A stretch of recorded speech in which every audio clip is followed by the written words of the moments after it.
Welcome to Chandra maths.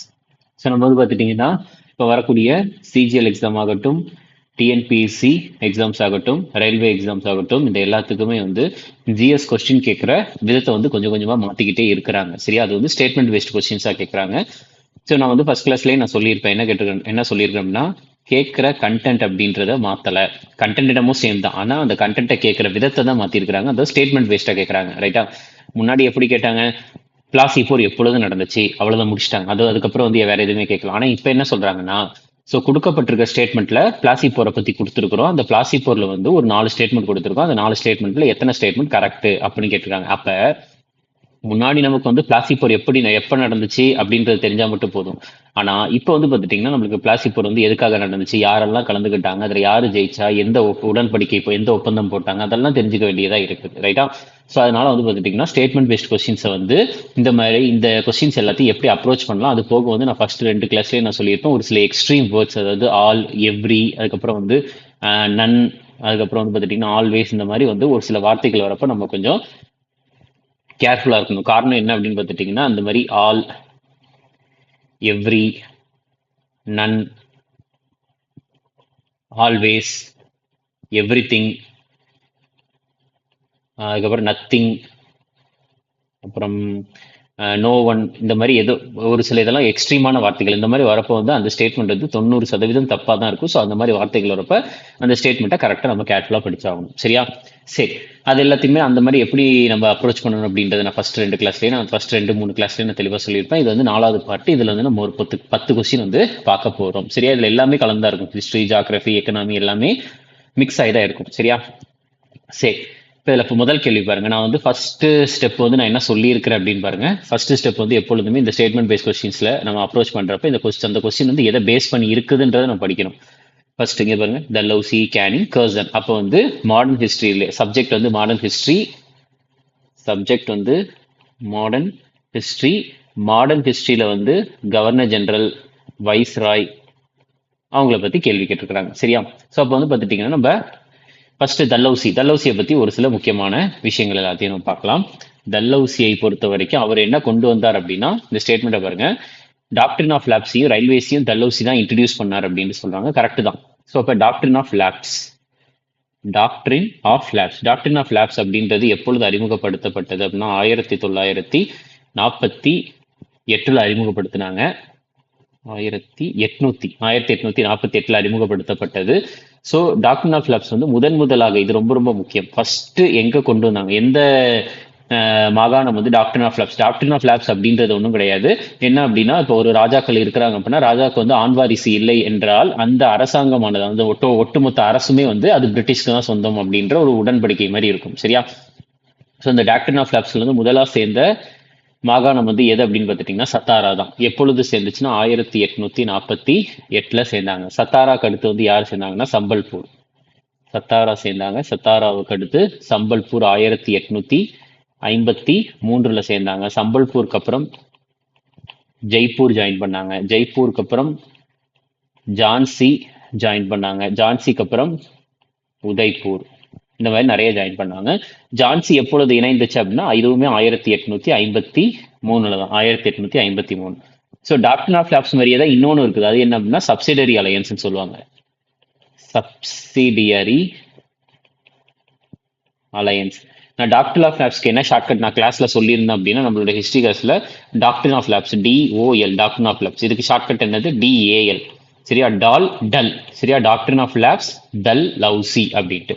Subsidiary அலையன்ஸ்க்கு பாருங்க, subsidiary alliance ALL, 2 L வருது. அப்ப இதை அறிமுகப்படுத்தினவருடைய பெயர்லயுமே வந்து 2 L வரும். அதுதான் யார் அப்படின்னு பார்த்துட்டீங்கன்னா, அறிமுகப்படுத்தியவர் வந்து யார் அப்படின்னா வெல்லஸ்லி. யார் அப்படின்னா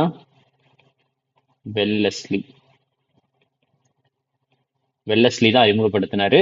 ஸோ இந்த சப்சிடரி அலையன்ஸ்க்கு கீழே வந்து முதலாக சேர்ந்த மாகாணம் வந்து எதுனா ஹைதராபாத் மாகாணம்.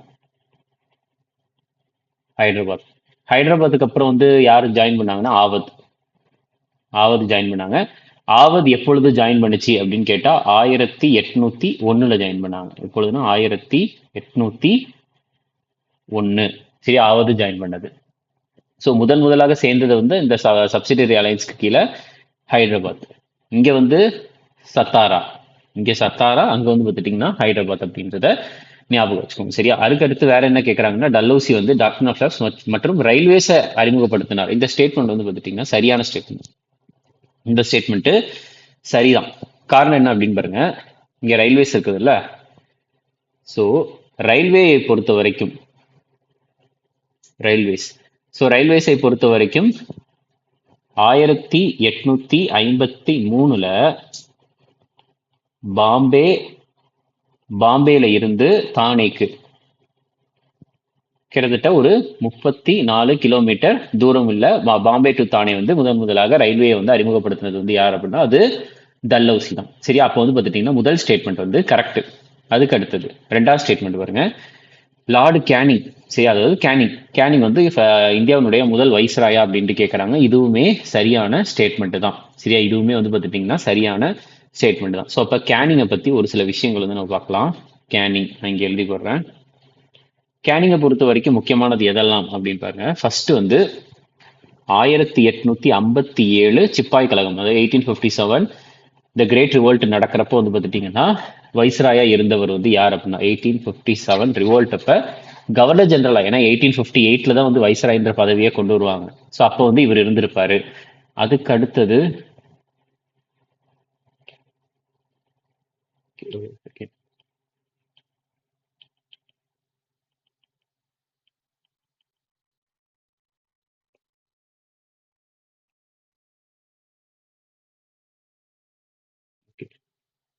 ஸோ 1857 ரிவோல்ட் அப்ப இவர் தான் வந்து இருந்திருப்பாரு. அதுக்கப்புறம் இந்திய அரசாங்க சட்டம், அதாவது கவர்மெண்ட் ஆஃப் இந்தியா ஆக்ட் 1858 அப்பயுமே வந்து இவர் தான் வந்து இருந்திருப்பாரு. 1858 சட்டத்துல வந்து என்ன பண்ணுவாங்க அப்படின்னா கவர்னர் ஜெனரல் ஆஃப் இந்தியா அப்படின்ற பதவியை வந்து வைஸ்ராய் அப்படின்ட்டு மாத்துவாங்க. ஸோ அப்போ அதில் வந்து பார்த்துட்டிங்கன்னா முதல் வைஸ்ராய் வந்து யார் அப்படின்னா கேனிங் தான். அடுத்து 1858 சட்டத்தில் வந்து போர்ட் ஆஃப் கண்ட்ரோல் மற்றும் கோர்ட் ஆஃப் டைரக்டர்ஸ் அப்படின்ட்டு இந்த டபுள் கவர்மெண்ட் வந்து ரன் ஆகிக்கிட்டு இருக்கும். அந்த ரெண்டுத்தையுமே கேன்சல் பண்ணிடுவாங்க. அதுக்கப்புறம் வந்து பார்த்துட்டிங்கன்னா செக்ரட்டரி ஆஃப் ஸ்டேட் அப்படின்ற ஒரு பதவியை வந்து புதுசாக கொண்டு வருவாங்க. இந்த செக்ரட்டரி ஆஃப் ஸ்டேட்டுக்கு கீழே வந்து பார்த்துட்டிங்கன்னா ஒரு 15 உறுப்பினர்களை கொண்ட கவுன்சில் அதை வந்து புதுசாக கொண்டு வந்தாங்க. 15 உறுப்பினர்களை கொண்ட கவுன்சிலை வந்து புதுசாக கொண்டு வந்தாங்க. இதுவுமே வந்து முக்கியமானது. ரைட்டா? இது தெரிஞ்சுக்கோங்க. நெக்ஸ்ட் மூணாவது ஸ்டேட்மெண்ட் பாருங்க. அப்போ வந்து கேனிங் தான் வந்து ஃபர்ஸ்ட் வைஸ்ராய். மூணாவது ஸ்டேட்மெண்ட்ல என்ன சொல்லியிருக்காங்கன்னா கர்சன் வந்து வெர்னாக்குலர் பிரஸ் சட்டம் மற்றும் இல்பர்ட் பில்லை வந்து பாஸ் பண்ணார் அப்படின்னு சொல்றாங்க. இந்த ஸ்டேட்மெண்ட் வந்து முற்றிலும் தவறான ஸ்டேட்மெண்ட். காரணம் என்ன அப்படின்னா கர்சன் வந்து வெர்னாக்குலர் பிரஸ் ஆக்டை பாஸ் பண்ணது உண்மைதான். ஆனா வந்து பார்த்துட்டீங்கன்னா இந்த சைடு இல்பர்ட் பில் அப்போ வந்து அவர் பாஸ் பண்ணல. இல்பர்ட் பில்லை வந்து பாஸ் பண்ணது வந்து யார் அப்படின்னு பார்த்துட்டீங்கன்னா அது வந்து ரிப்பன். சரியா? இல்பர்ட் பில்லை கொண்டு வந்தவர் வந்து யார் அப்படின்னா ரிப்பன். இல்பர்ட் பில்லை பொறுத்த வரைக்கும் யார் கொண்டு வந்தாங்கன்னா ரிப்பன். அவர் தான் வந்து கொண்டு வந்தார் அப்படின்றத தெரிஞ்சுக்கோங்க. சரியா? ஓகே. இந்த இதில் வெர்னாக்குலர் பிரஸ் ஆக்ட் வந்து கர்சன் கிடையாது. வெர்னாக்குலர் பிரஸ் ஆக்ட் மற்றும் இன்னொன்று ஆர்ம்ஸ் ஆக்ட் அப்படின்ற ஒன்று இருக்கு. இந்த ரெண்டுத்தையுமே கொண்டு வந்தவர் வந்து யார் அப்படின்னா லிட்டன். இந்த ரெண்டுத்தையும் கொண்டு வந்தவர் வந்து யார் அப்படின்னா லிட்டன். அதே நேரத்தில் இந்த ரெண்டுத்தையும் கம்ப்ளீட்டா ஒழித்தது வந்து யார் அப்படின்னா ரிப்பன். Abolished by ribbon. கொண்டு வந்தவர் லிட்டன், அதை வந்து ரத்து செய்தது யார் அப்படின்னா ரிப்பன். இந்த வெர்னாக்குலர் பிரஸ் ஆக்ட் வந்து எந்த வருஷம்னா 1878. ஆர்ம்ஸ் ஆக்ட் எப்பொழுதுனா அதுவுமே 1878. இல்பர்ட் பில் எப்பொழுது அப்படின்னா 1883 அப்படின்றத தெரிஞ்சுக்கோங்க. சரியா? அதுக்கு அடுத்தது கர்சனை பொறுத்த வரைக்கும் வங்காள பிரிவினை. சரியா? வங்கப்பிரிவினை பெங்கால் பார்ட்டிஷன். சரியா? பெங்கால் பார்ட்டிஷன் அப்ப யார் வந்து கவர்னர் ஜெனரலா இருந்திருப்பார் அப்படின்னா கர்சன் தான் இருந்திருப்பார். வங்க பிரிவினையை பொறுத்த வரைக்கும் 1905 வந்து பிரிச்சாங்க. அதை திருப்பி ஒன்னா சேர்த்தது 1911 ஒன்றாக சேர்த்துட்டாங்க அப்படின்றதையும் தெரிஞ்சுக்கோங்க. ரைட்டா? ஸோ இந்த கர்சன் அதுக்கப்புறம் வந்து ஃபர்ஸ்ட் லிட்டன் இருப்பார், லிட்டனுக்கு அடுத்து கர்சன் வருவார். இவங்கெல்லாம் வந்து எது கூட தொடர்புடையவங்கன்னா டெல்லி தர்பார்னு ஒன்று இருக்கு. டெல்லி தர்பார்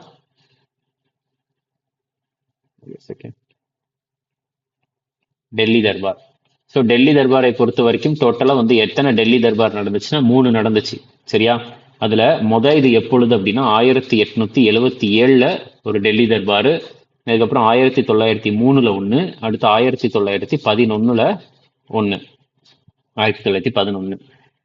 இதுல 1877 டெல்லி தர்பார் நடக்கிறப்ப யார் கவர்னர் ஜெனரல்னா லெப்டன். அடுத்ததுக்கு வந்து கர்சன். அதுக்கப்புறம் வந்து பார்த்துட்டீங்கன்னா இதுதான் ரொம்ப ரொம்ப முக்கியம், ஹார்டிஞ்ச். ஏன்னா இந்தியாவினுடைய தலைநகரம் வந்து ஃபர்ஸ்ட் கல்கட்டால இருந்துச்சு, அடுத்து டெல்லியாக மாற்றப்பட்டது. எப்பொழுது அப்படின்னா 1911 தான். 1911 தான் மாற்றப்பட்டது. ரைட்டா? ஸோ இந்த கொஸ்டின் புரிஞ்சிருச்சா? ஸோ அப்போ வந்து நம்மளுக்கு முக்கியமானது என்ன அப்படின்னு பாருங்க. இப்போ அந்த கர்சன் நான் வந்து நிறைய டைம் வந்து நம்மளுடைய ஹிஸ்டரி கிளாஸ்ல நான் சொல்லியிருக்கிறேன். ஏன்னா கர்சனை பொறுத்த வரைக்கும் வங்க பிரிவினை இது நம்மளுக்கு தெரியும். ஆனா வெர்னாக்குலர் பிரஸ் ஆக்ட் மற்றும் இந்த ஆர்ம்ஸ் ஆக்டை பாஸ் பண்ணது வந்து யார் அப்படின்னா லிட்டன். இதை நான் கிளாஸ்ல சொல்லியிருப்பேன். அப்போ ஆட்டோமேட்டிக்கா வெர்னாக்குலர் பிரஸ் ஆக்டுக்கும் கர்சனுக்கும் சம்பந்தம் இல்லை அப்படின்றது நம்மளுக்கு தெரிந்தாலே அப்ப ஆட்டோமேட்டிக்காவே வந்து நம்மளுக்கு என்ன தெரியும். ஏன்னா கர்சன் வந்து 1905 இந்த ஒரு குறிப்பிட்ட டைம் பீரியட்ல தான் வரவே செஞ்சிருப்பாரு. அப்புறம் எப்படி 1878 அவர் வந்து வெர்னாக்குலர் பிரஸ் ஆக்டை பாஸ் பண்ண முடியும்? அப்ப இந்த ஸ்டேட்மெண்ட்டை வந்து நம்ம தப்புன்னு முடிவு பண்ணிட்டோம் அப்படின்னாலே ஆட்டோமேட்டிக்கா இந்த ஸ்டேட்மெண்ட் தப்பு, இந்த ஸ்டேட்மெண்ட் தப்பு, இந்த ஸ்டேட்மெண்ட் தப்பு. அப்ப ஆன்சர் வந்து பார்த்துட்டீங்கன்னா 1 and 2ல தான் வந்து நிற்கும். 1 and 2ல தான் வந்து நிற்கும். சரியா? ஸோ இப்படிதான் வந்து பார்த்துட்டீங்கன்னா நம்ம வந்து அப்ரோச் பண்ணணும். சரி, உங்களுக்கு இதுக்கான தமிழ் டிரான்ஸ்லேஷனுமே அடுத்தடுத்த பேஜ்லயே நான் கொடுத்துருக்கேன். ரைட்டா? சரி, ஃபர்ஸ்ட் ஸ்டெப் என்னது? இந்த கொஸ்டின் எதை பேஸ் பண்ணி எந்த சப்ஜெக்ட் எதை பேஸ் பண்ணி இருக்குன்றத பாருங்க. வீனஸ். அப்ப ஜாகிரபில சோலார் சிஸ்டம் பேஸ் பண்ணி இருக்குது. ரைட்டா? இந்த ஒரு குறிப்பிட்ட கொஸ்டினை பொறுத்த வரைக்கும். ஸோ முதல் ஸ்டேட்மெண்ட் என்ன கேட்கறான் பாருங்க. வீனஸ் வந்து சோலார் சிஸ்டம்ல லாங்கஸ்ட் டே அப்படின்னு சொல்றாங்க. புரியுதா? என்னன்னா வீனஸ் வந்து சோலார் சிஸ்டம்ல இருக்கக்கூடிய கிரகங்கள்ல வந்து பார்த்துட்டீங்கன்னா 8 கிரகங்கள் இருக்குல்ல, அதுல வந்து பார்த்தீங்கன்னா 8 பிளானட்ஸ்ல வந்து லாங்கஸ்ட் டே, நீ அதிகமான நாள் வந்து இருக்கிறது வந்து அது வீனஸ்க்கு தான் அப்படின்ட்டு சொல்றாங்க. இந்த ஸ்டேட்மெண்ட் வந்து சரியான ஸ்டேட்மெண்ட். இந்த ஸ்டேட்மெண்ட் வந்து சரியான ஸ்டேட்மெண்ட் தான். நான் அதுக்கு எக்ஸ்பிளனேஷன் கொடுக்குறேன். ரீசன் பாருங்க. Venus rotates on its axis from east to west. East to வெஸ்ட்ல சுத்துறது கரெக்ட் தான். ஆனா ஈஸ்ட் டு வெஸ்ட் ஆல்ரெடி சொன்னேன். இந்த இதுல வந்து நம்ம இங்க போடணும் அப்படின்னா பிகாஸ் அப்படின்ற ஒரு ஸ்டேட்மெண்ட் வார்த்தையை போட்டு நீங்க வந்து சேர்த்து பாருங்க. அதாவது சோலார் சிஸ்டம்ல இருக்கலையே அதிகமான நாள் ஒரு குறிப்பிட்ட நம்மளுக்கு 24 மணி நேரம் இருக்குது இல்ல, 24 மணி நேரம். ஸோ அதே மாதிரி வந்து பார்த்துட்டீங்கன்னா அதுல ஒரு நாள் அப்படின்றது வந்து அதிகமா இருக்கிறது வந்து பார்த்துட்டீங்கன்னா வீனஸ்க்கு தான் அப்படின்ட்டு சொல்றாங்க. சரியா?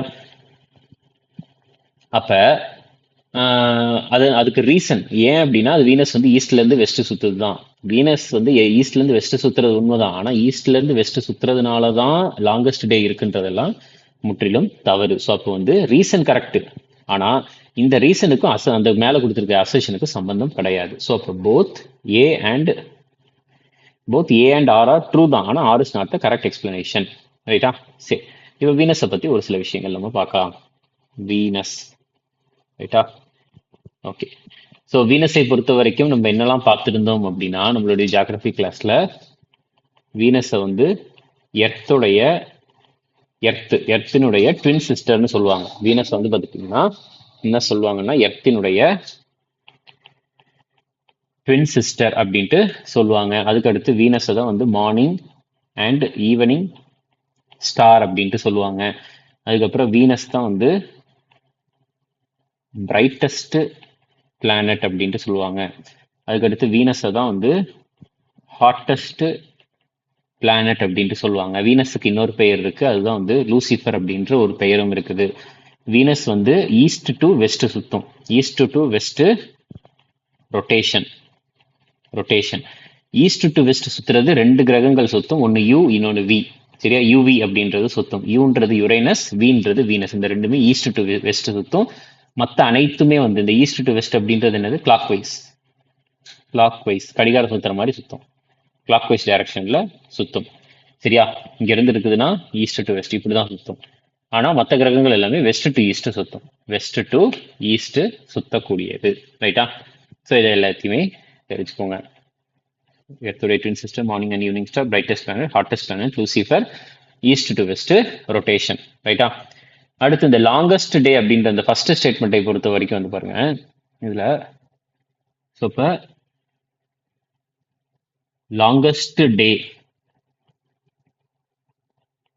ஒரு நாள் அப்படின்றது கிட்டத்தட்ட 243 டேஸ் அப்படின்ட்டு சொல்லுவாங்க. கிட்டத்தட்ட எர்த் டே கம்பேர் பண்ணி பார்க்குறப்ப.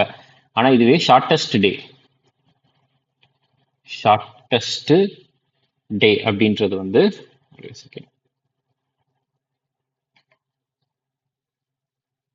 So 243 earth days. நம்மளுக்கு பூமியில வந்து ஒரு நாள்னு சொல்றோம்ல, அது மாதிரி 243 நாள், 243 நாட்கள் ஆனா மட்டும்தான் வீனஸ் வந்து ஒரே ஒரு தடவை சுத்தும். அதாவது தன்னைத்தானே சுத்துறது, ரொட்டேஷன். இதுவே ஷார்ட்டஸ்ட் டே, இது வந்து சிம்பிளா வந்து என்னன்னா ரொட்டேஷன்.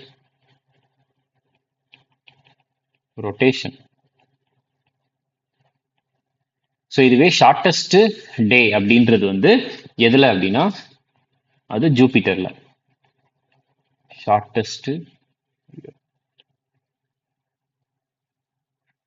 இது வந்து வீனஸ், இது வந்து ஜூபிட்டர். ஸோ இதுல எவ்வளோ அப்படின்னா கிட்டத்தட்ட 9 மணி நேரம், 9 hours 56 நிமிடங்கள் ரொட்டேஷன். ரைட்டா? Shortest rotation, longest, shortest. அதுக்கப்புறம் வந்து பார்த்துட்டிங்கன்னா வேற ரெவல்யூஷன். ரொட்டேஷன்னா தன்னைத்தானே சுத்துறது, ரெவல்யூஷன்னா சூரியனை சுத்துறது. ஸோ லாங்கஸ்ட் ரெவல்யூஷன் எதுக்கு, ஷார்ட்டஸ்ட் ரெவல்யூஷன் எந்த கிரகம்? ஸோ சூரியனை சுத்துறதுல வந்து ரொம்ப ரொம்ப அதிகமான நேரம் எடுத்துக்கிறது வந்து எந்த கிரகம் அப்படின்னா அது வந்து நெப்டியூன். கம்மியான நேரம் எடுத்துக்கிறது வந்து எது அப்படின்னா அது மெர்க்குரி. ஸோ நெப்டியூன் வந்து எவ்வளவு நாள் எடுத்துக்கும் அப்படின்னா அதிகமான நாள், 165 வருடங்கள் எடுத்துக்கும் ஒரு தடவை சூரியனை சுத்துறதுக்கு. மெர்க்குரி வந்து 88 நாள் தான் எடுத்துக்கும். மெர்க்குரி 88 நாட்கள் தான் எடுத்துக்கொள்ளும். ரைட்டா? இந்த ஃபேக்டையும் தெரிஞ்சு வச்சுக்கோங்க. இது ரொட்டேஷன், இது ரெவல்யூஷன், லாங்கஸ்ட், ஷார்ட்டஸ்ட். ரைட்டா? இதை கூட நம்ம வந்து எடுத்துடலாம், இது தேவையில்லை நமக்கு. ஏன்னா ஒரு தடவை சுத்தினாலே ஒரு நாள் அப்படின்றது தானே சொல்றோம். ஓகே, இது வந்து வீனஸ், இது வந்து ஜூபிட்டர். ஓகே, சரி, இது தெரிஞ்சுக்கிட்டாலே போதுமானதுதான். நெக்ஸ்ட் அடுத்தது பாருங்க. ஸோ இது வந்து ஜாகிரபி ரிலேட்டடானது. தமிழ் டிரான்ஸ்லேஷன் உங்களுக்கு அடுத்து அவைலபிளாக இருக்குது. இது 3வது கொஸ்டின் பாருங்க. ஸோ இது கொஸ்டின் வந்து ஃபர்ஸ்ட் நம்ம என்ன பார்க்கணும்னா இந்த கொஸ்டின் எதை பற்றி இருக்குது அப்படின்னு பார்க்கணும். பாலிட்டி ரிலேட்டடாக இருக்குது. பாலிட்டிலையுமே ஆர்டிகல்ஸ் ரிலேட்டடாக இருக்குது. ஆர்டிகல்ஸ்லையுமே வந்து 39, 40, 48 எல்லாம் டிபிஎஸ்பி, 51A அப்படின்றது அடிப்படை கடமைகள். சரி, இப்போ இந்த கொஸ்டின் பாருங்க. ஃபர்ஸ்ட் என்ன கொடுத்துருக்காங்கன்னா article 39 equal pay for equal work அப்படின்னு சொல்லியிருக்காங்க. இது கரெக்ட் தான், இது வந்து கரெக்ட் தான். அடுத்தது ஆர்டிகல் 40. நான் ஆல்ரெடி என்ன சொன்னேன், 39க்கு ஷார்ட்கட் வந்து நம்ம யூடியூப்ல வந்து பார்த்துட்டீங்கன்னா சந்திரமேக்ஸ் 2.0 சேனல்ல ஷார்ட்கட் சீரீஸ் அப்படின்ட்டு ஒரு பிளேலிஸ்ட் இருக்கும். அந்த ஷார்ட்கட் சீரீஸ்ல வந்து நான் டைரக்ட் பிரின்சிபல்ஸ் ஆஃப் ஸ்டேட் பாலிசிஸ்க்கு தனியாக ஷார்ட்கட் விட்டுருக்கிறேன். அது போக வந்து பார்த்துட்டிங்கன்னா அடிப்படை கடமைகளான அதாவது ஃபண்டமெண்டல் டியூட்டிஸ் ஆர்டிகல் 51A, அதில் வந்து ஏலேருந்து கே வரைக்கும் 11 கடமைகள் இருக்கு. அந்த 11 கடமைகளுக்கும் நான் ஷார்ட்கட் விட்டுருக்கேன். ரைட்டா? அது ஒரு தடவை பார்த்துக்கோங்க. 39க்கு நம்ம என்ன ஷார்ட்கட் பார்த்துருந்தோம் அப்படின்னா 3, 9. அப்போ 3, 6, 9 அப்படின்னு சொல்லுவோம். 3 into 2 6, 3 into 3 9 அப்படின்னு சொல்லுவோம். அப்போ 6 மட்டும் மிஸ் ஆயிடுச்சு. அப்போ 6 விதமான கொள்கைகள் வந்து இந்த இதில் இருக்கும். 6 விதமான கொள்கைகள். அதுக்கு வந்து நம்ம என்ன ஷார்ட்கட் பார்த்துருந்தோம் அப்படின்னா LDC goes to PHC. சரியா? LDC goes to PHC அப்படின்ட்டு ஒரு ஷார்ட்கட் பார்த்துருந்தோம். அது நான் என்னன்றதை நான் சொல்றேன். அதாவது 6 விதமான கொள்கைகள் இருக்கும். அடுத்து 40க்கு வந்து நம்ம என்ன ஷார்ட்கட் பார்த்துருந்தோம். 40மே வந்து கரெக்ட் தான், வில்லேஜ் பஞ்சாயத்து. 40க்கு ஷார்ட்கட் வந்து என்ன பார்த்துருந்தோம் அப்படின்னா உங்களுக்கு வந்து டிஎன்பிசி எக்ஸாம்ஸ்ல வந்து VAO, ரைட்டா? Village administrative officer. அந்த எக்ஸாம் எழுதுறதுக்கு வந்து அதிகபட்ச அந்த ரிசர்வேஷன் ஏஜ் கேட்டகரி வந்து 40 வயசு வரைக்கும் எழுதலாம் அப்படின்ற ஒரு ஷார்ட்கட் வந்து இருக்குது. ஸோ 40னா வில்லேஜ் பஞ்சாயத், ரைட்டா, விஏஓ. அடுத்து 51A வந்து பார்த்துட்டிங்கன்னா ஃபண்டமெண்டல் டியூட்டிஸ். அடுத்து 48, சரியா, 8 அப்படின்றதுக்கு ஷார்ட்கட் என்ன பார்த்தோம், 8 வெட்டு, அறுவடையை வந்து வெட்டி அறுவடை பண்ணணும் அப்படின்றது வந்து பார்த்துட்டிங்கன்னா நான் வந்து ஷார்ட்கட்டாக சொல்லியிருந்தேன். 48, 8னா வெட்டு, வெட்டி அறுவடை செய்யணும். ஸோ அப்போ வந்து அது வந்து அக்ரிகல்ச்சர் ரிலேட்டடாக இருக்கும். அப்போ 48Aன்றதுமே என்விரான்மெண்ட் ரிலேட்டடாக ஒன்று தான் இருந்துச்சு, என்விரான்மெண்டல் ப்ரொடெக்ஷன் அப்படின்னு. இப்போ 4 ஸ்டேட்மெண்ட்டுமே கரெக்டான ஸ்டேட்மெண்ட் தான். சரியா, 4மே கரெக்டாக தான் மேட்ச் பண்ணியிருக்குதான். ஸோ இந்த 39க்கு வரும். 39 எல்டிசி கோஸ் டு பிஹெச்சின்னு இருக்குதுல்ல, இதில் வந்து இந்த எல்ன்றது 39A, 39B, 39C, 39D, 39E, 39F அப்படின்ற மாதிரி தான் வரும். இதுல எல் அப்படின்னா லைவ்லிஹுட். எல் அப்படின்றது லைவ்லிஹுட். டீன்றது வந்து என்ன சொல்லுவாங்கன்னா, டீன்றது distribution of material resources. Distribution of material resources அப்படின்ட்டு. Okay, LDC. சின்றது வந்து கான்சென்ட்ரேஷன் ஆஃப் வெல்த் இருக்கக்கூடாது. கான்சென்ட்ரேஷன் ஆஃப் வெல்த் இருக்கக்கூடாது. அதுக்கப்புறம் பிஹெச்சி. பி அப்படின்றது வந்து எது வரும், இதுல எது வரும்னா பே வரும். பேனா என்னன்னா equal pay for equal work. ஆணும் பெண்ணும் ஒரு சமமான வேலை செய்யறாங்க அப்படின்னா உங்களுக்கு சமமான ஊதியம் தான் கொடுக்கணும் அப்படின்ட்டு. Equal pay for equal work அப்படின்றது. அதுக்கு அடுத்தது ஹெச்ன்றது ஹெல்த், சின்றது சில்ட்ரன். சின்றது சில்ட்ரன். இது எல்லாத்தையுமே நம்ம பார்த்துருப்போம், ஆல்ரெடி நம்மளுடைய கிளாஸ்லயே பார்த்துருப்போம், ரைட்டா. சரி, ஓகே.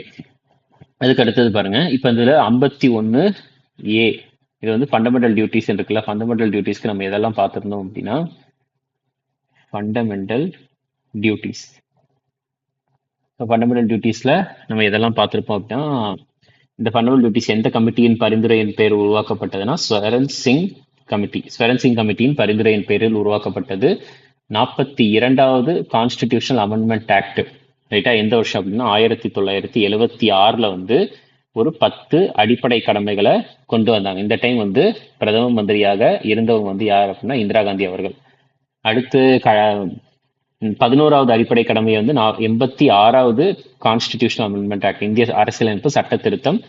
2002 வந்து 11வது அடிப்படை கடமையை கொண்டு வந்தாங்க, ரைட்டா. இந்த 11 அடிப்படை கடமைகளுமே வந்து பார்த்துட்டீங்கன்னா நான் ஜஸ்டிசபிள், ரைட்டா. ஜஸ்டிசபிளா நான் ஜஸ்டிசபிளான்னு கேட்டா நான் ஜஸ்டிசபிள், ரைட்டா. இதை வந்து கண்டிப்பா செய்யணும் அப்படின்ற எந்த ஒரு நிபந்தனையும் கிடையாது அப்படின்ற ஒண்ணு சொல்லுவாங்க, ரைட்டா. சரி, அடுத்தது பாருங்க, இந்த 3 தெரிஞ்சு வச்சுக்கோங்க. அடுத்தது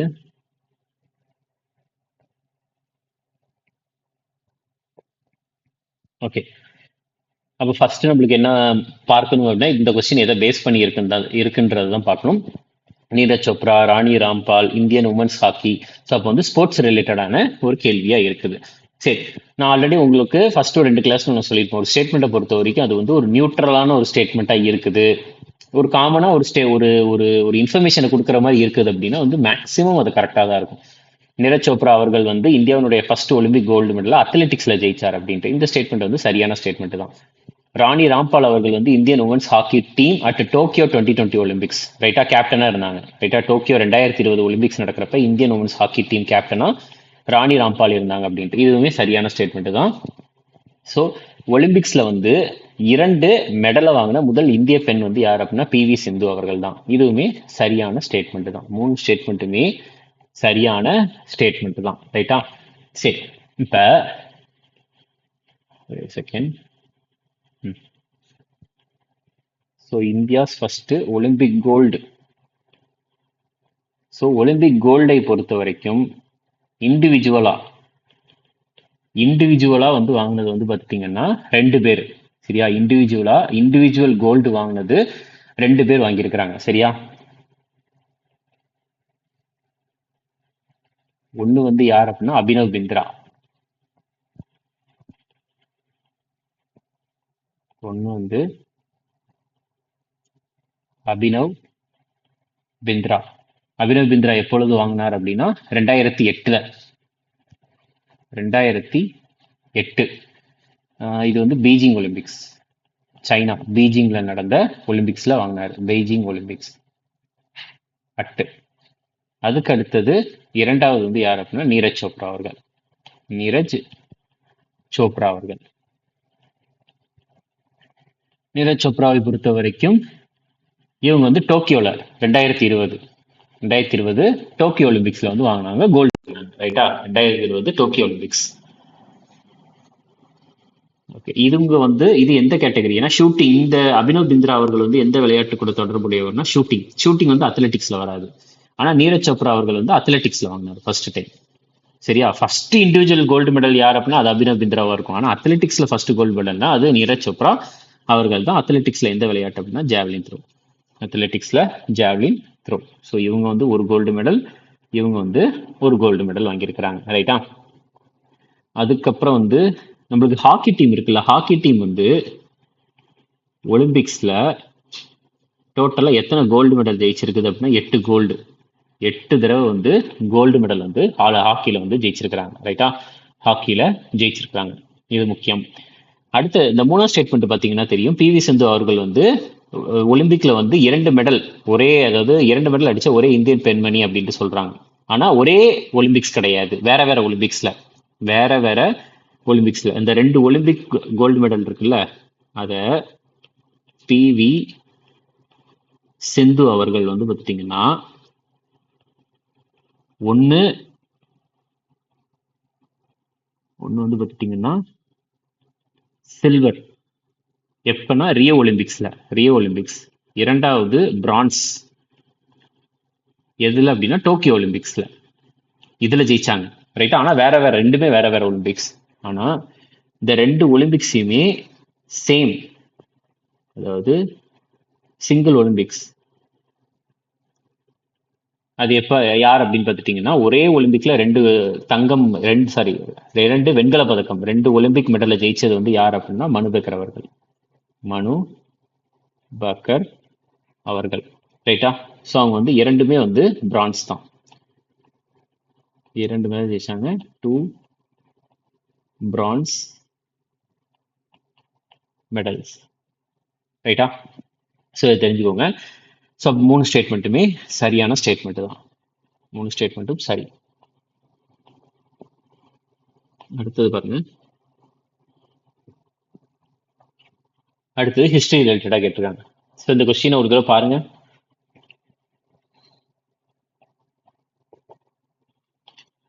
ஸோ ஹிஸ்டரியில வந்து மிடிவல் ஹிஸ்டரி, இல்துமிஷ், அலாவுதீன் கில்ஜி, முகமது பின் துக்ளக், அப்போ வந்து டெல்லி சுல்தானியத்தை பத்தின ஒரு கேள்வியா தான் இருக்குது.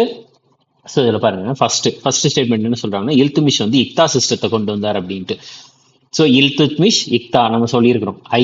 ஐ அப்ப இந்த முதல் ஸ்டேட்மெண்ட் வந்து சரியான ஸ்டேட்மெண்ட் தான். இக்தா சிஸ்டத்தை கொண்டு வந்தவர் இல்துமிஷ் தான். அடுத்து அலாவுதீன் கில்ஜி வந்து நான் கிளாஸ்ல வந்து நிறைய டைம் சொல்லியிருக்கேன். அலாவுதீன் கில்ஜி அப்படின்ற ஒரு பெயர் வந்துச்சு அப்படின்னா ஆட்டோமேட்டிக்கா மார்க்கெட் அப்படின்ற ஒரு வார்த்தை இருந்துச்சுன்னா அந்த ஸ்டேட்மெண்ட் வந்து சரியான ஸ்டேட்மெண்ட் தான் அப்படின்ட்டு. ஸோ இதுவுமே சரிதான். ரைட்டா? பிரைஸ் ரெகுலேஷனை மார்க்கெட்ல கொண்டு வந்திருப்பாரு. ரைட்டா? விலைவாசிகள்லாம் கரெக்டா இருக்கிற மாதிரி. முகமது பின் துக்ளக் வந்து தலைநகரத்தை வந்து தௌலத்தாபாத்துக்கு மாத்துவார் அப்படின்ட்டு. ஸோ நம்ம 3 தடவை தலைநகரத்தை பார்த்துருப்போம். என்னன்னா லாகூர்ல இருந்து டெல்லிக்கு தலைநகரத்தை வந்து இல்துமிஷ் மாத்துவாரு. டெல்லியில இருந்து டெல்லியில இருந்து தேவகிரிக்கு மாத்துவாரு. தேவகிரில இருந்து தௌலத்தாபாத்னு பேரை மாத்துவாரு. திருப்பி தௌலத்தாபாத்ல இருந்து டெல்லிக்கே மாத்திருப்பாரு. யார் அப்படின்னா முகமது பின் துக்ளக். அதுக்கப்புறம் டெல்லி டு ஆக்ராக்கு வந்து சிக்கந்தர் லோடி மாட்டியிருப்பார். ஸோ 3ஆவது ஸ்டேட்மெண்ட்டுமே சரியான ஸ்டேட்மெண்ட் தான். ரைட்டா? 3மே சரியான ஸ்டேட்மெண்ட். ஸோ இந்த இக்தா சிஸ்டம் இருக்குதுல்ல, இந்த இக்தா சிஸ்டத்தை கொண்டு வந்தவர் யார் அப்படின்னா இல்துமிஷ். இக்தா சிஸ்டத்தை கொண்டு வந்தவர். இந்த இக்தா சிஸ்டத்தை ரத்து செய்தவர் அபாலிஷ்டு பை அலாவுதீன் கில்ஜி. அலாவுதீன் கில்ஜி ரத்து செஞ்சிருப்பார். இந்த இக்தா சிஸ்டம் வந்து என்னன்னா நிலத்தை வந்து பார்த்துட்டீங்கன்னா அனைவருக்கும் கொடுக்குற ஒரு திட்டம் தான். அந்த நிலத்தை வந்து அனைவருக்கும் கொடுத்து அதன் மூலியமாக வந்து அவங்க சம்பாரிச்சுக்கலாம். அதுல ஒரு பங்கு வந்து அரசருக்கு கொடுக்கணும். அது போக வந்து அந்த நிலமானது வந்து அவங்களுக்கு ஃப்ரீயா தானே போயிருக்கு. ஸோ அப்படின்றப்ப அதுக்கு பதிலாக சேவை செய்யணும் அப்படின்ற மாதிரி சொல்றதுதான் இக்தா முறை. இல்துமிஷ் கொண்டு வந்திருப்பாரு. அந்த நிலத்தை இக்தா சிஸ்டத்துக்கு கீழே வந்து நிலத்தை வைத்திருப்பார்கள். அந்த ஹோல்டர் பேர் வந்து என்னன்னு சொல்லுவாங்கன்னா முக்தி அப்படின்னு சொல்லுவாங்க. முக்தி அப்படின்ட்டு சொல்லுவாங்க. அடுத்து அலாவுதீன் கில்ஜினாலே மார்க்கெட் தான் சரியா. அலாவுதீன் கில்ஜி அப்படின்றாலே மார்க்கெட் தான். ஸோ அலாவுதீன் கில்ஜி டைம் பீரியட்ல வந்து ஒரு 3 விதமான மார்க்கெட்டை வந்து அவர் வந்து கொண்டு வந்திருப்பாரு. கீழே இல்லை இங்கே இருக்கிறேன். ஸோ 3 விதமான மார்க்கெட்டை வந்து கொண்டு வந்திருப்பாங்க. என்ன அப்படின்னா ஃபர்ஸ்ட் வந்து அடிமைகளுக்காக இல்லை இல்லை உணவு தானியங்களுக்காக ஷஹானா ஐ மண்டி அப்படின்ற ஒரு மார்க்கெட். ஷஹானா ஐ மண்டி ஒரு மார்க்கெட்டு. கிரெயின்ஸ் அதுக்கடுத்து துணிகளுக்காக விலை உயர்ந்த துணிகளுக்காக சாரை ஆதல் அப்படின்ற ஒரு மார்க்கெட். சாரை ஆதல் ஏடிஎல் தான் ஆதல் அப்படின்ற ஒரு மார்க்கெட். அடுத்து அடிமைகளுக்காக ஒரு மார்க்கெட். அடிமைகளுக்காக ஒரு மார்க்கெட் அப்படின்ட்டு கொண்டு வந்திருப்பாரு. அதுக்கடுத்து அலாவுதீன் கில்ஜியை பொறுத்த வரைக்கும் அலாவுதீன் கில்ஜியை பொறுத்த வரைக்கும் அவர் வந்து டெல்லியினுடைய 2வது நகரம் அப்படின்ட்டு சொல்லப்படுகிற சிரி நகரத்தை கட்டியிருப்பார். சிரி அதாவது செகண்ட் சிட்டி ஆஃப் டெல்லி அப்படின்ட்டு சொல்லுவாங்க. செகண்ட் சிட்டி ஆஃப் டெல்லி என்று அழைக்கப்படும் சிரி நகரத்தை கட்டியவர் அலாவுதீன் கில்ஜி தான். அதுக்கடுத்து அந்த சிரி நகரத்துல ஒரு தண்ணீர் தொட்டி ஹவுஸ் காஸ் அப்படின்ட்டு சொல்லுவாங்க. ஹவுஸ் காஸ் அதையும் இவர் தான் கட்டியிருப்பார். ஹவுஸ் காஸ் அதையும் இவர் தான் கட்டியிருப்பார். ரைட்டா? சரி, அடுத்த கொஸ்டின் பாருங்க.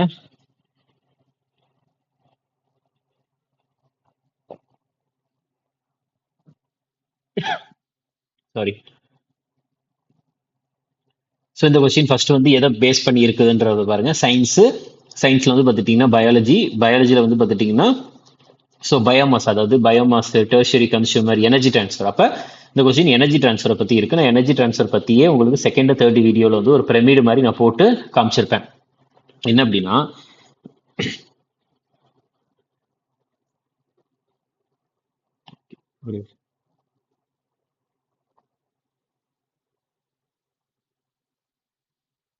ஓகே, ஸோ இப்படி ஒரு பிரமிட் இருக்குதுன்னு வச்சுக்கோங்க.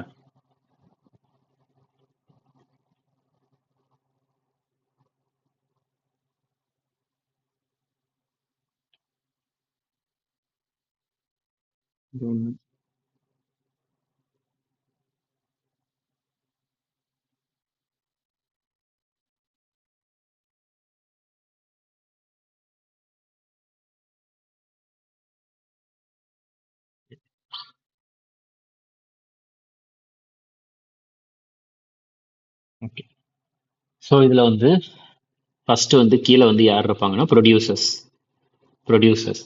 அதுக்கப்புறம் இதை வந்து பிரைமரி கன்சியூமர் அப்படின்ட்டு சொல்லுவாங்க.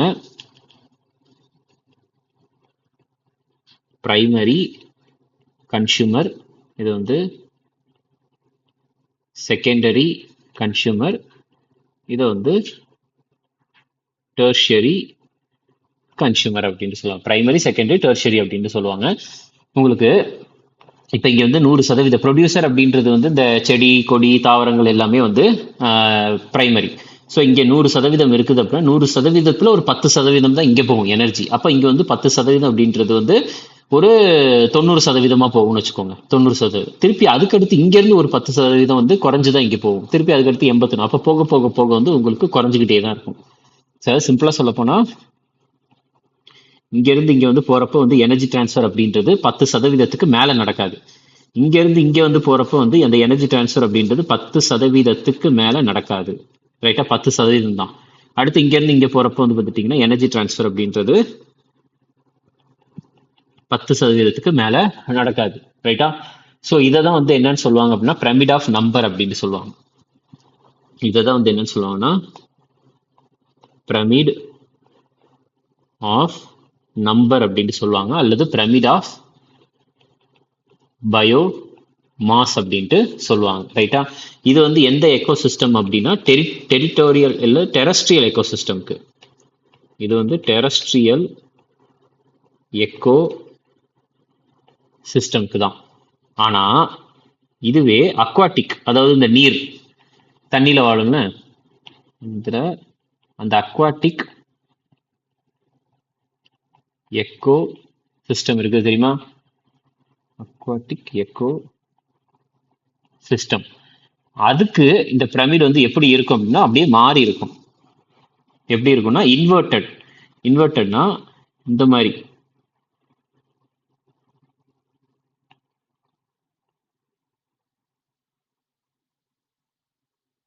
இப்படி இருக்கும். இன்வெர்டட் ஷேப்ல இருக்கும். ரைட்டா, இங்க கூட எழுதுறேன். இன்வெர்டட் அக்வாட்டிக் எக்கோசிஸ்டம்க்கு மட்டும் இது வந்து இன்வெர்டடா இருக்கும். ரைட்டா, ஸோ அதையும் தெரிஞ்சுக்கோங்க. ஸோ இதில் நம்ம பார்க்குறது வந்து என்ன அப்படின்னா, உங்களுக்கு மேலே போக போக போக, சரியா, மேலே போக போக போக, அதாவது இந்த பிரமிட் லெவலில் வந்து மேலே போக போக போக உங்களுக்கு என்ன ஆகிக்கிட்டு இருக்குது அப்படின்னா, எனர்ஜி அப்படின்றது குறைஞ்சிக்கிட்டே தான் இருக்கும் அப்படின்ட்டு பேசுறது தான் இந்த பிரமிடை பொறுத்த வரைக்கும் சொல்லப்படுது. சரி, இங்க பாருங்க. இப்ப இத பார்த்துட்டு நம்ம வந்து கொஸ்டின் அட்டன் பண்ணலாம். இதுல என்ன கொடுத்துருக்காங்கன்னா, த பயோமாஸ் அட் டெர்ஷியரி லெவல், சரியா, biomass at tertiary level is greater than at producer level அப்படின்னு சொல்லியிருக்கிறாங்க. ஸோ அப்ப டெர்ஷியரி கன்சியூமர் லெவல் இருக்குல்ல, ஸோ டெர்ஷியரி கன்சியூமர் அங்க வந்து அதிகமா இருக்கும், ப்ரொடியூசர் லெவலில் வந்து பார்த்துட்டிங்கன்னா கம்மியாக இருக்கும்னு சொல்கிறாங்க. இந்த ஸ்டேட்மெண்ட் தப்பு. ஏன்னா டெர்ஷியரி லெவலில் வந்து கம்மியாக இருக்கும், ப்ரொடியூசரில் தான் வந்து அதிகமாகவே இருக்கும். ப்ரொடியூசர் லெவலில் தான் அதிகமாக இருக்கும். அப்போ இந்த ஸ்டேட்மெண்ட் ஆனது வந்து பார்த்துட்டிங்கன்னா இந்த ஸ்டேட்மெண்ட் தப்பு. அடுத்தது, energy transfer between traffic level is 10%. Correct தான். ஏன்னா அந்த டிரான்ஸ்ஃபர் அப்படின்றது 10% தான் நடக்கும். ஸோ இந்த ஸ்டேட்மெண்ட் கரெக்ட் தான். அப்போ வந்து A is false, R is true. A is false, R is true. ரைட்டா, ஓகே. அடுத்தது பாருங்க.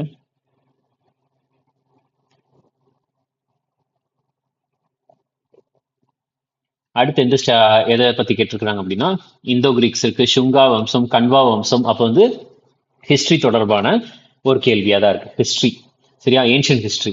ஓகே. ஸோ ஃபர்ஸ்ட் ஸ்டேட்மெண்ட் என்ன கேட்டிருக்காங்கன்னா, Indo Greeks introduced bilingual coins in India. ரைட்டா, இந்தோ கிரீக்ஸ் வந்து பார்த்துட்டீங்கன்னா பைலிங்குவல் காயின்ஸ் வந்து இந்தியாவில் வந்து இன்ட்ரடியூஸ் பண்ணாங்க அப்படின்னு சொல்றாங்க. அடுத்து வந்து Shunga dynasty was the major pattern of Brahmanical traditions. அதுக்கடுத்து Kanva dynasty ruled longer than Maurya dynasty அப்படின்ட்டு சொல்றாங்க. சரி, இப்ப ஒரு ட்ரிக் இருக்கு. எல்லாருக்குமே வந்து மௌரிய வம்சத்தை பத்தி தெரியும். காரணம் என்னன்னா, மௌரிய வம்சத்தை உருவாக்கியவர் சந்திரகுப்த மௌரியர். அவருடைய பையன் வந்து பிந்துசாராவுடைய பையன் வந்து அசோகா. அப்ப வந்து அவங்க வந்து ஒரு மிகப்பெரிய வம்சத்தை வந்து பார்த்துட்டீங்கன்னா கட்டி ஆட்சி செய்தார்கள். ரைட்டா, ஸோ அப்படின்றப்ப இவங்க கொஸ்டின் ஸ்டேட்மெண்ட் என்ன சொல்றாங்க, கன்வா வம்சம் வந்து மௌரிய வம்சத்தை விட அதிகமாக ஆட்சி செய்தது அப்படின்ட்டு சொல்றாங்க. இந்த ஸ்டேட்மெண்ட் வந்து முற்றிலும் தவறான ஸ்டேட்மெண்ட். ரைட்டா, ஏன்னா மௌரிய வம்சம் தான் அதிகமாக ஆட்சி செஞ்சாங்க. அப்ப மூணாவது ஸ்டேட்மெண்ட் தப்பு அப்படின்னா டி தப்பு, சி தப்பு, பி தப்பு. அப்ப எதுக்கு வரும், ஏக்கு மட்டும்தான் வரும். அப்ப நம்ம இந்த கொஸ்டினை வந்து நம்ம ஆன்சர் பண்றதுக்கு ஒரு 5 செகண்ட் தான் ஆகவே செஞ்சுது. ரைட்டா, ஸோ ஜஸ்ட் ஒரு பேசிக்கான விஷயங்கள் தெரிந்தாலே போதுமானது தான். ரைட்டா, நம்ம இந்த கொஸ்டின்ஸ் எல்லாம் அட்டன் பண்றதுக்கு. ஓகே, ஸோ அப்போ வந்து தெரிஞ்சுக்கோங்க. இப்போ ஃபர்ஸ்ட் இப்போ இந்த கொஸ்டினை பத்தி கொஞ்சம் டீட்டெயிலாக எக்ஸ்பிளைன் பண்றேன். ரைட்டா, சரி. இந்த இந்தோ கிரீக்ஸை பொறுத்த வரைக்கும், இந்த இந்தோ கிரீக்ஸ் வந்து பைலிங்குவல் காயின்ஸ் வந்து இன்ட்ரடியூஸ் பண்ணாங்கன்னு கேட்டா இன்ட்ரடியூஸ் பண்ணாங்க. பாருங்க, பைலிங்குவல் காயின்ஸ். ஸோ அந்த பைலிங்குவல் காயின்ஸ் வந்து என்ன மெட்டலால் ஆகப்பட்டதுன்னா கோல்டால ஆகப்பட்டது. அதுக்கு அடுத்தது வந்து பார்த்துட்டீங்கன்னா இந்தோ கிரீக்ஸை பொறுத்த வரைக்கும் அதேமாதிரி இந்த இதில் வந்து இன்வேஷன் பற்றிலாம் எதுவுமே இல்லை. இந்தோ கிரீக்ஸ் வந்து இந்தியாவுக்கு வந்தாங்கன்னா படையெடுத்துலாம் வரவே இல்லை. படையெடுத்துலாம் வரவே இல்லை. அதுக்கு அடுத்தது வந்து இந்த நாணயங்கள்ல வந்து அரசர்களை பற்றி இருக்கும். அந்த இந்தோ கிரேக்க அரசர்களை பற்றி இருக்கும், அபவுட் கிங்ஸ். அதுக்கு அடுத்தது முக்கியம் என்ன அப்படின்னா, இந்த இந்தோ கிரீக்ஸ் இருக்குல்ல, இந்தோ கிரீக்ஸ்ல வந்து ஃபேமஸா ஒருத்தர் இருப்பார். ஃபேமஸான ஆளு அவரது யார் அப்படின்னு பார்த்துட்டீங்கன்னா மிலிண்டா. கீழே நான் எழுதுறேன்.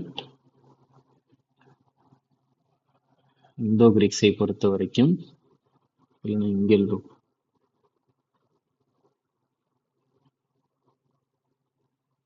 இந்தோ கிரீக்ஸை பொறுத்த வரைக்கும் ஃபேமஸ் யார் அப்படின்னா மிலிண்டா அப்படின்ட்டு சொல்லுவாங்க. மிலிண்டா இவர் வந்து முதலாம் மெனாண்டர் அப்படின்னு சொல்லுவாங்க. மெனாண்டர் 1 அப்படின்ட்டும் இவர் வந்து சொல்லுவாங்க. இந்த மிலிண்டாவை பத்தி ஒரு புக் இருக்கு, சரியா. அந்த புக்கை வந்து எழுதினது யார் அப்படின்னா எழுதினவர் வந்து யார் அப்படின்னா நாகசேனா. புக்கை எழுதியவர் வந்து யார் அப்படின்னா நாகசேனா. இந்த மினாண்டர் 1 வந்து எந்த மதத்தை பின்பற்றுவார் அப்படின்னா பௌத்த மதத்தை பின்பற்றுவார் அப்படின்றதையும் தெரிஞ்சுக்கோங்க. அதுக்கு அடுத்தது முக்கியமானது வந்து இந்த நாகசேனா இருக்கார்ல, இந்த நாகசேனா. இந்த நாகசேனாவால் எழுதப்பட்ட அந்த புத்தகத்தின் பெயர் வந்து என்ன அப்படின்னு பார்த்துட்டீங்கன்னா மிலிண்டு பன்ஹோ. சரியா? மிலிண்டு இவர் வந்து ஒரு புக் எழுதியிருப்பார். என்ன புத்தகம்னா மிலிண்டு பன்ஹோ. நாகசேனாவுக்கும் மிலிண்டாவுக்கும் இருக்கிற உரையாடலை பத்தி எழுதியிருப்பார். மிலிண்டு பன்ஹோ. இது வந்து பௌத்த மதம் தொடர்புடைய ஒரு நூல், புத்திஸ்ட் டெக்ஸ்ட். பௌத்த மதம் தொடர்புடைய ஒரு நூல் தான் மிலிண்டு பன்ஹோ. ஓகே, ஸோ இதையும் தெரிஞ்சுக்கோங்க. நெக்ஸ்ட் அடுத்த இதை பாருங்க, சுங்கா வம்சத்தை பத்தி கேட்டிருக்கிறாங்க. சுங்கா வம்சம்.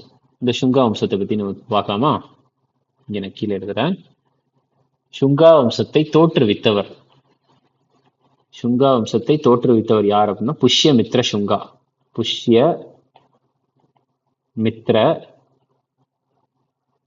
சுங்கா. புஷ்யமித்ர சுங்காவை பொறுத்த வரைக்கும் ஒரு சில முக்கியமான பாயிண்ட் வந்து எதெல்லாம் அப்படின்னா, இந்த புஷ்யமித்ர சுங்கா வந்து அஸ்வமேதா அப்படின்ற ஒரு சாக்ரிஃபைஸ் பண்ணியிருப்பாரு.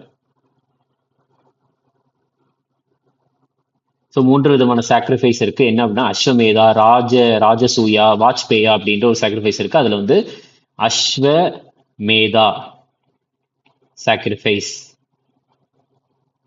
அஸ்வமேதா சாக்ரிஃபைஸ் எனப்படும் ஹார்ஸ் சாக்ரிஃபைஸ பண்ணியிருப்பார். ஹார்ஸ் சாக்ரிஃபைஸ் அதாவது ஒரு அரசரின் குதிரையை வந்து அங்க சுத்தி இருக்கிற பேரரசுக்குள்ள ஓட விடுவாங்க. அந்த குதிரை எந்தெந்த இடத்துக்குள்ளெல்லாம் போயிட்டு வருகுதோ அது எல்லாமே அரசருடைய இடமாகும். அந்த குதிரை யாராச்சும் நிப்பாட்டிட்டாங்கன்னா அந்த அரசரையே எதிர்த்த மாதிரி. ஸோ அப்போ அந்த அரசருக்கும் இவருக்கும், அந்த குதிரை வச்சிருக்கிறவருக்கும் சண்டை நடக்கும் அப்படின்ற மாதிரி சொல்லப்படும். ரைட்டா? ஸோ ஃபவுண்டர் வந்து யாருன்னா புஷ்யமித்ர சுங்கா.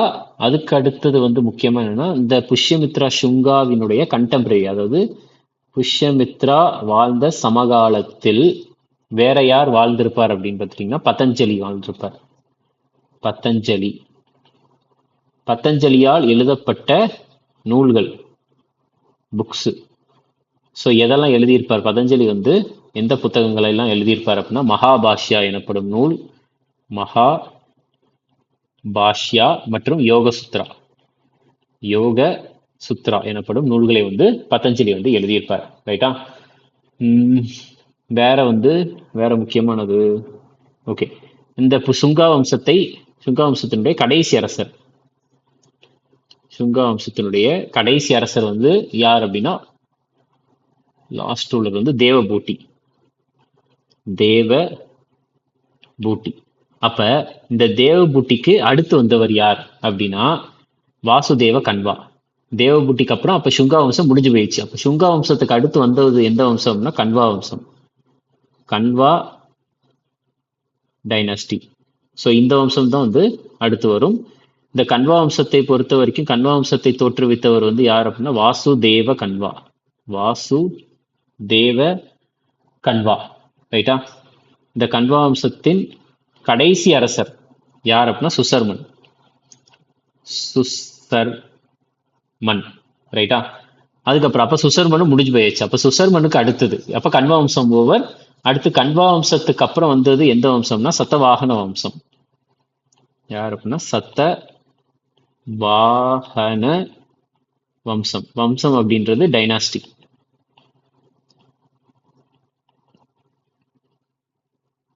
சத்தவாகன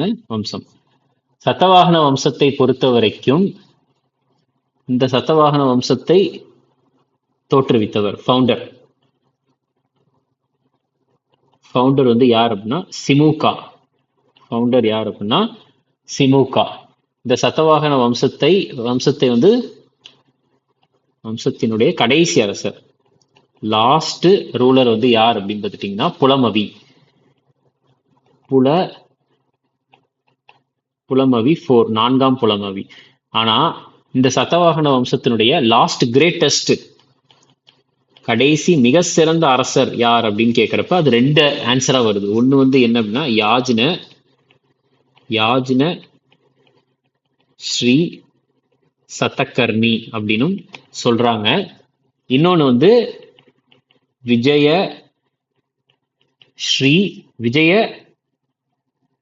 சதகர்ணி அப்படின்னு சொல்றாங்க. யாஜ்ன ஸ்ரீ சதகர்ணி அல்லது விஜயஸ்ரீ சதகர்ணி. ஆப்ஷன்ல 2மே வராது, 2த்துல 1 தான் வரும். ஆன்சர் வந்து உங்களுக்கு ஆப்ஷன்ல எது இருக்குதோ அதை வந்து நீங்க செலக்ட் பண்ணிடலாம். ரைட்டா? ஸோ இதையும் தெரிஞ்சு வச்சுக்கோங்க. அதுக்கப்புறம் வந்து பார்த்துட்டிங்கன்னா மௌரியர்கள். அதுக்கப்புறம் மௌரியர்கள். மௌரியர்களை பொறுத்த வரைக்கும் நீங்க பாத்தீங்க அப்படின்னா மௌரிய வம்சத்தை தோற்றுவித்தவர் யார் அப்படின்னா நான் ஆல்ரெடி இந்த கொஸ்டின் ஆரம்பிக்கிறதுக்கு முன்னாடி நான் சொல்லியிருப்பேன். மௌரிய வம்சத்தை தோற்றுவித்தவர் யார் அப்படின்னா அது சந்திரகுப்த மௌரியர் அப்படின்னு நான் சொல்லியிருப்பேன். மௌரிய வம்சத்தை தோற்றுவித்தவர் யார் அப்படின்னா அது சந்திரகுப்த மௌரியர். சந்திரகுப்த மௌரியருக்கு அடுத்து அவருடைய பையனான பிந்துசாரா. பிந்துசாராவுக்கு அடுத்து பிந்துசாராவினுடைய பையனான அசோகா. அசோகா. அதுக்கடுத்து மௌரிய வம்சத்தினுடைய கடைசி அரசராக இருந்தவர் வந்து யாருன்னா பிருஹத்ரதர். பிருஹத் ரதா மௌரிய வம்சத்தினுடைய கடைசி அரசர். ரைட்டா? ஸோ இதையும் தெரிஞ்சு வச்சுக்கோங்க. ஓகே. அதுக்கு அடுத்தது இதே ஒரு டைம் பீரியட்ல வந்து இன்னொரு வம்சமும் இருந்துச்சு. என்ன வம்சம் அப்படின்னா அதான் குஷானா வம்சம். இங்க நான் எழுதுறேன். குஷானாஸ். குஷானாஸ் அப்படின்ற ஒரு வம்சம் இருந்துச்சு. குஷானாஸை பொறுத்த வரைக்கும் இந்த குஷானாத் இந்த குஷானா வம்சத்தை தோற்றுவித்தவர் ஃபவுண்டர் வந்து யார் அப்படின்னா குஜூலா கட்ஃபிசஸ். குஜூலா கட்ஃபிசஸ் அப்படின்றவர் தான் தோற்றுவித்தார். இந்த குஜூலா கட்ஃபிசஸ்க்கு அப்புறம் வந்து யார் அப்படின்னா வீமா கட்ஃபிசஸ். வீமா கட்ஃபிசஸ். அதுக்கடுத்து வீமா கட்ஃபிசஸ்க்கு அப்புறம் வந்து யார் அப்படின்னா கனிஷ்கா. கனிஷ்கா இவர் தான் வந்து ரொம்ப ரொம்ப ஃபேமஸ் ஆன ஒரு தேர்ட் ரூலர். கனிஷ்கா. ரைட்டா? அதுக்கு அடுத்தது வந்து இந்த கனிஷ்கா தான் வந்து என்ன பண்ணியிருப்பார் அப்படின்னா குஷானாவினுடைய தலைநகரத்தை வந்து பேஷாவர். பேஷாவர் அப்படின்றது புருஷபுரா அப்படின்ட்டு சொல்லுவாங்க அந்த டைம். புருஷபுரா. இந்த பேஷாவர்ல இருந்து மதுராவுக்கு தலைநகரத்தை மாத்தினவர் யார் அப்படின்னா அது குஷானா வம்சத்தை சார்ந்த கனிஷ்கா தான். ரைட்டா? இந்த கனிஷ்காவினுடைய காலத்தின் போதுதான் வந்து அதிகமாக பியூர் கோல்டு காயின்ஸ் வந்து அச்சடிக்கப்பட்டது. அதிகமாக சுத்தமான தங்க நாணயத்தை வந்து அச்சடிச்சாங்க. ரைட்டா? இதையும் நீங்க தெரிஞ்சுக்கோங்க. ரைட்டா? அதுக்கு அடுத்தது இந்த குஷானா வம்சத்து கூட தொடர்புடையது தான் வந்து எது அப்படின்னா மதுரா கலை. இந்த குஷானா வம்சத்து கூட தொடர்புடையது தான் என்னன்னா ரிலேட்டட் வித் இந்த கலை அப்படின்னா மதுரா ஆர்ட். மதுரா கலை. புரியுதா நான் என்ன சொல்ல வரேன்ட்டு? ஸோ இப்போ வந்து நம்மளுக்கு ஸ்டேட்மெண்ட் பேஸ்ட் கொஸ்டின்ஸ் அப்படின்ட்டு பார்க்குறப்ப எந்த அளவுக்கு நம்ம டெப்த்தாக பார்த்துருக்கோன்றது தெரிஞ்சுக்கோங்க. ஸோ இதே மாதிரியே தான் நம்மளுடைய கிளாஸ்லேயுமே வந்து ஒரு எம்சிக்கும் ரொம்ப டெப்த்தாகவே தான் நான் சொல்லியிருப்பேன். ரைட்டா? ஸோ தெரிஞ்சுக்கோங்க. நெக்ஸ்ட் அடுத்தது பாருங்க.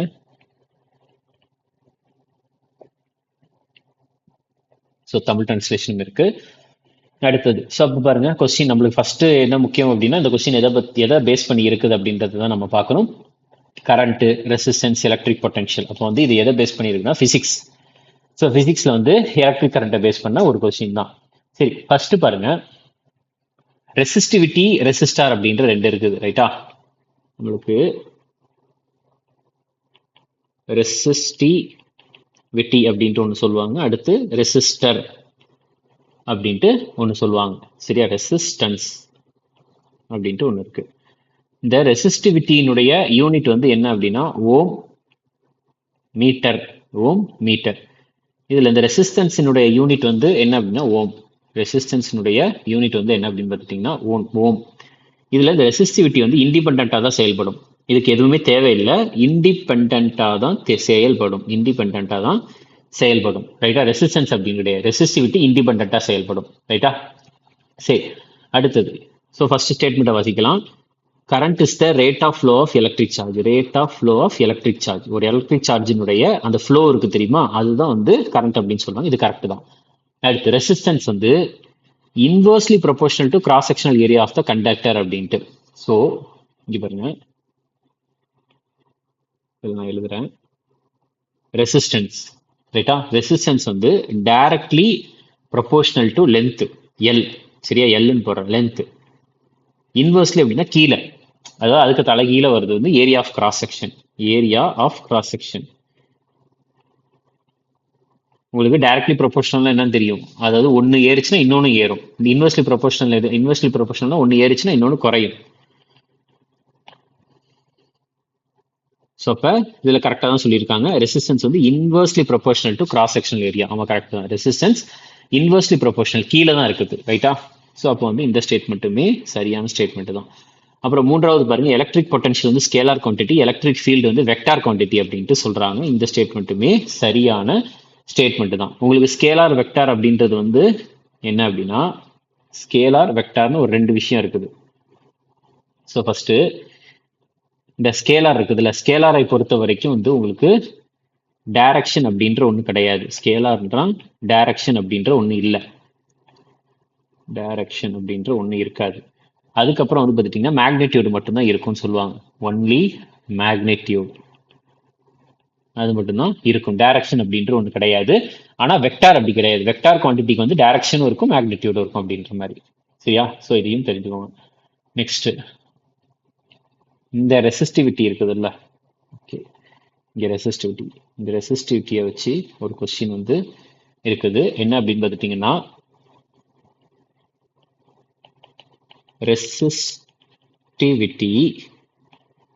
ரெசிஸ்டிவிட்டி வந்து அலாய்க்கு அதிகமாக இருக்குமா இல்லை மெட்டலுக்கு அதிகமாக இருக்குமா? அலாய்க்கு அதிகமாக இருக்குமா மெட்டலுக்கு அதிகமாக இருக்குமா அப்படின்னு கேட்டால் அலாய்க்கு தான் அதிகமாக இருக்கும் ரைட்டா. ஸோ அப்போ மெட்டலுக்கும் அலாய்க்கும் என்ன டிஃப்ரென்ஸ் அப்படின்னா, பெஸ்ட் எக்ஸாம்பிள் வந்து நான் சொல்கிறேன். அலாய் அப்படின்றது இப்போ பிராஸ், பித்தளை, சரியா, அது வந்து ஒரு அலாய் தான். பிராஸ் அப்படின்றது ஒரு அலாய் தான். ஏன்னா பிராஸை வந்து காப்பர் பிளஸ் ஜிங்க் இந்த ரெண்டு மெட்டலால செஞ்சிருப்பாங்க ரைட்டா, அதான் பிராஸ் அப்படின்ட்டு சொல்லுவாங்க. ஓகே, அப்போ ரெசிஸ்டிவிட்டி அப்படின்றது அலாய்க்கு தான் அதிகமாக இருக்கும். ஓகே, அடுத்த கொஸ்டின் பாருங்க. ஸோ இது எதை பற்றி கேட்டிருக்காங்கன்னா, சத்விக் சாய்ராஜ் ரங்கி, சிராக் ஷெட்டி, ஆல் இங்கிலாந்து ஓப்பன், அதுக்கடுத்து வந்து டாக்டர் வசுதாஜா, நோபல் பிரைஸ். அப்போ வந்து பார்த்துட்டிங்கன்னா அவார்டு ரிலேட்டடாக இந்த கேள்வி இருக்குது. அவார்ட்ஸ் ஃபர்ஸ்ட் ஸ்டேட்மெண்ட் பாருங்க. ஸோ நம்மளுக்கு ஃபர்ஸ்ட் ஸ்டேட்மெண்ட் பார்க்கறதுக்கு முன்னாடி தேர்ட் ஸ்டேட்மெண்ட் பாருங்களேன். இவருங்க இதுல 3 இருக்கு, இதுல 3 இருக்கு, இதுல 3, இந்த இதுலயுமே தேர்ட் அவைலபிளா தான் இருக்கு. மேக்ஸிமம் தேர்ட் ஸ்டேட்மெண்ட் வந்து 90% தப்பா இருக்கு, ஆனா இந்த 10% சரியா இருக்கிறதுக்கான வாய்ப்புகளும் நிறைய இருக்குது. ஓகே, ஸோ நோபல் பிரைஸ் வந்து awarded for breakthroughs in AI regulation. அது எப்படி நீங்க யோசிச்சு பாருங்க.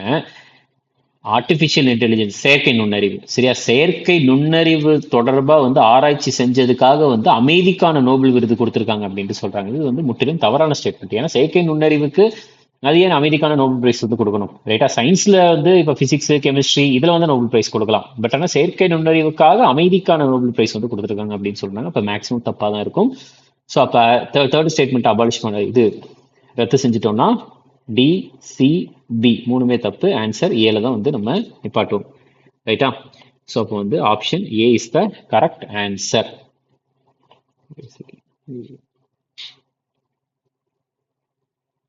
Okay, next. ஸோ அப்போ வந்து சத்விக் சாய்ராஜ் ரங்கி மற்றும் சிராக் ஷெட்டி இரண்டு பேருமே வந்து பார்த்துட்டிங்கன்னா மிகப்பெரிய பேட்மிண்டன் பிளேயர்ஸ். அதுக்கப்புறம் வசுதாஜா அவர்களுக்கு பத்மபூஷன் கொடுத்துருக்காங்க என்விரான்மெண்டல் லாக்காக தான். மொத்தம் 2 ஸ்டேட்மெண்ட் வந்து கரெக்ட்.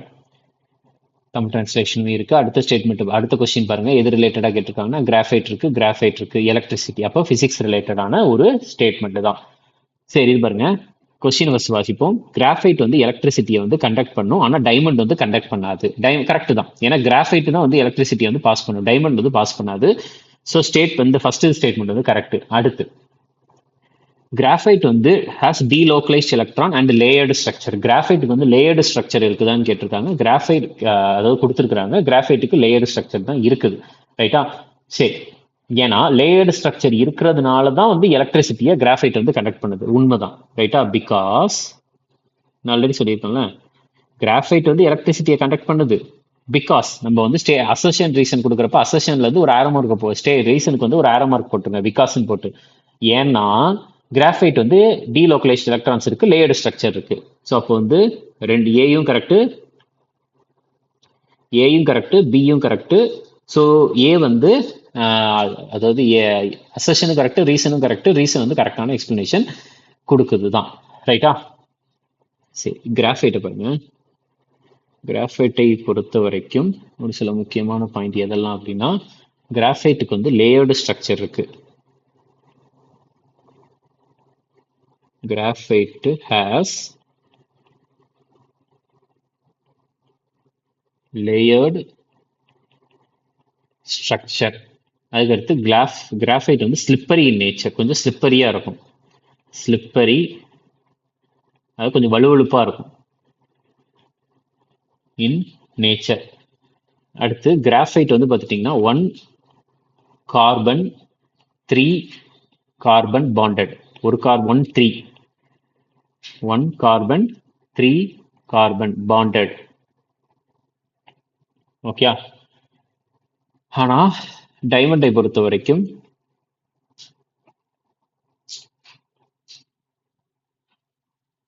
இங்க நான் டைமண்ட் வச்சிருக்கிறேன். டைமண்ட். ஸோ டைமண்டை பொறுத்த வரைக்கும் இது வந்து என்ன ஸ்ட்ரக்சர் அப்படின்னா டெட்ராஹெட்ரல் ஸ்ட்ரக்சர்.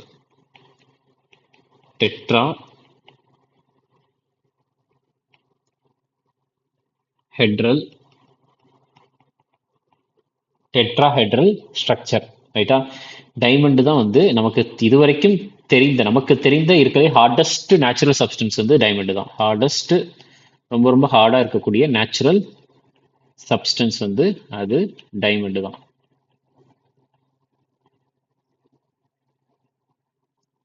சப்ஸ்டன்ஸ்.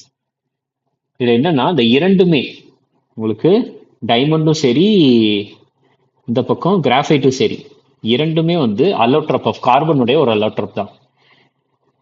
இரண்டுமே அல்லோட்ரோப் ஆஃப்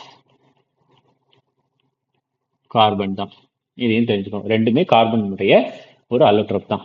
அதுக்கடுத்து இதை பொறுத்த வரைக்கும் இது வந்து எப்படி பாண்டட் அப்படின்னா 1 carbon 4 carbon bonded. 1 carbon 4. Graphite வந்து 1 கார்பன் 3 கார்பன். இது வந்து 1 carbon 4 carbon bonded. Okay. So அப்போ வந்து இது தெரிஞ்சுக்கணும். ஸோ இதான் வந்து பார்த்துட்டிங்கன்னா நம்மளுக்கு இந்த கிளாஸை பொறுத்த வரைக்கும் ஒரு 10 கொஸ்டின் எடுத்திருக்கேன். இது வந்து பாலிட்டி, அதுக்கப்புறம் ஹிஸ்ட்ரி, அதுக்கப்புறம் சயின்ஸ் பேஸ் பண்ணி தான் ஒரு சில முக்கியமான கொஸ்டின்ஸ் எல்லாமே இருக்குது. அடுத்ததில் வந்து பார்த்துட்டிங்கன்னா எக்கனாமி ரிலேட்டடாக கொஸ்டின் இருக்கும், பாலிட்டி ரிலேட்டடாக வந்து கொஸ்டின்ஸ் இருக்குது. அதுக்கப்புறம் ஒரு சில முக்கியமான போராட்டங்கள், அதாவது காந்தியன் மூவ்மெண்ட் ரிலேட்டடாக கொஸ்டின்ஸ் நான் எடுத்துகிட்டு வந்திருக்கிறேன். ஓகே. ஸோ அடுத்த கிளாஸ் வந்து நம்ம அதெல்லாம் பார்க்கலாம். தேங்க்யூ.